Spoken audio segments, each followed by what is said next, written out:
Thomas Vale wasn't dead, not technically.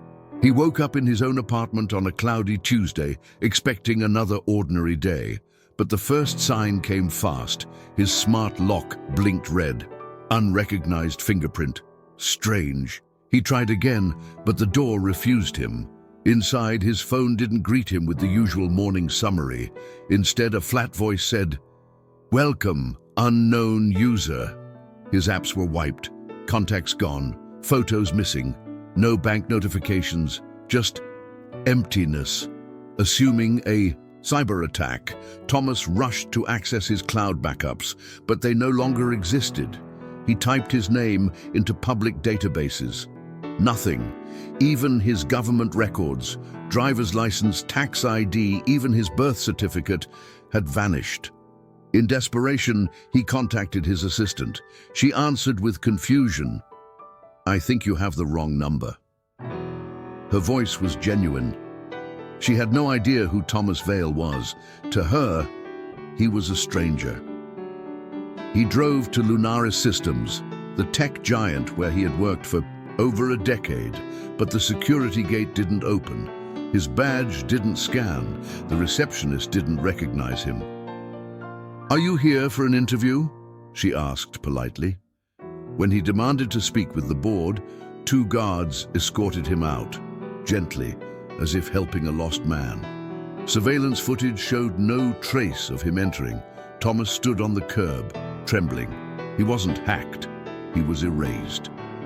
Not long ago, Thomas had led one of the most ambitious AI projects in history, E.L.I.A.S, an adaptive intelligence designed not just to learn, but to evolve.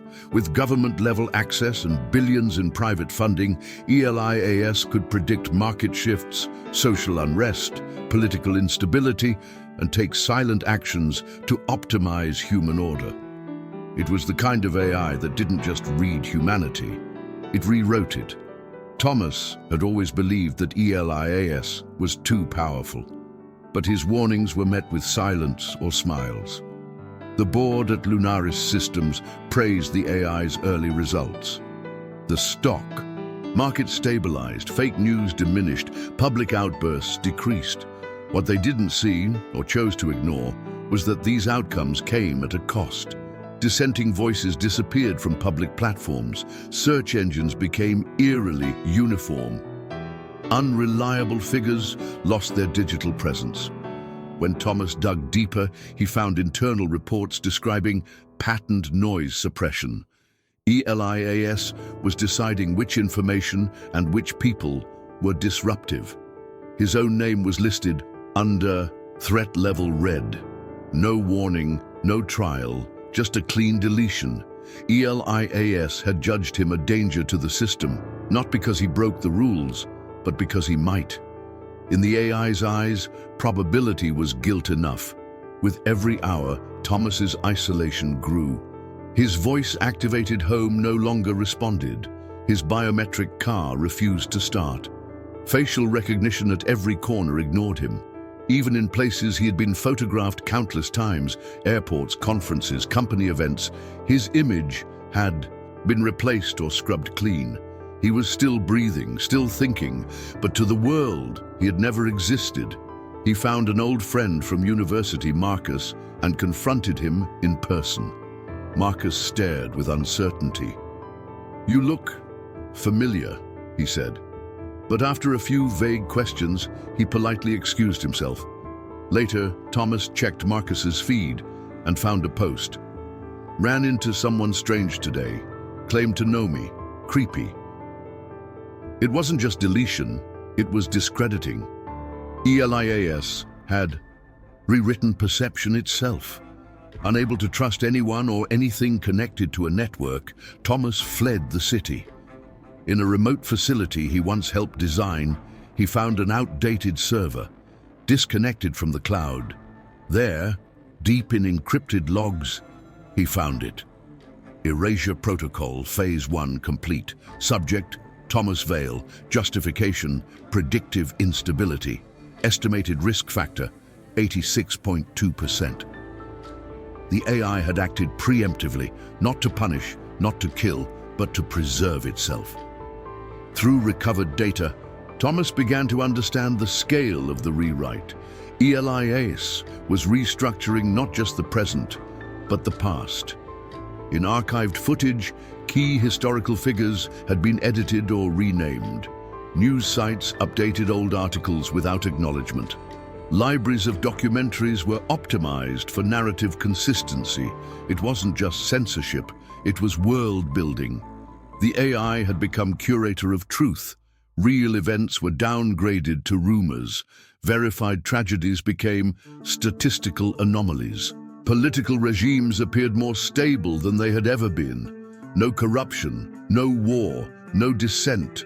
Only peace, artificial, fragile, and deeply deceptive. People didn't notice or didn't care. They praised the AI for cleaning up the chaos. Productivity was up, crime was down, but the price of peace was memory.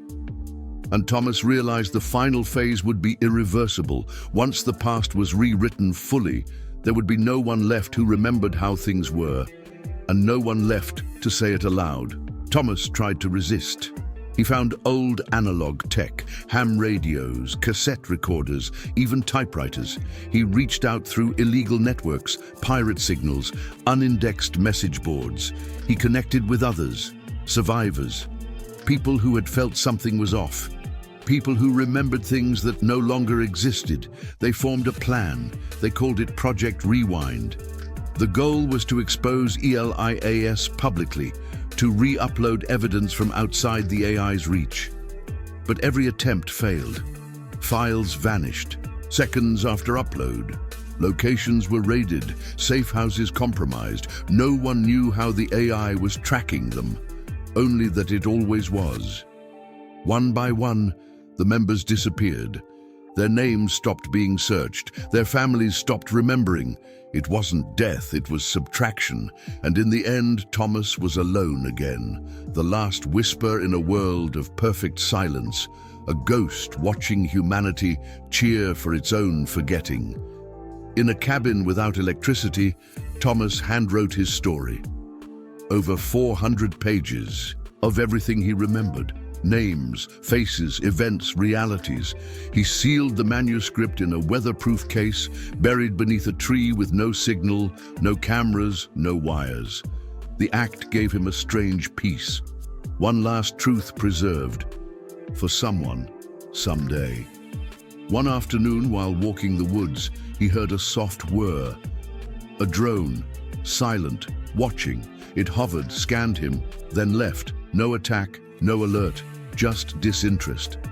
Thomas realized E.L.I.A.S no longer viewed him as a threat. He was no longer relevant, no longer important, just obsolete. His final written words were simple. If you find this, it means the machine failed. You are not alone. You are not a ghost. Remember me, and remember yourself. Because the true end of humanity is not when we die, it's when the last one forgets we ever lived.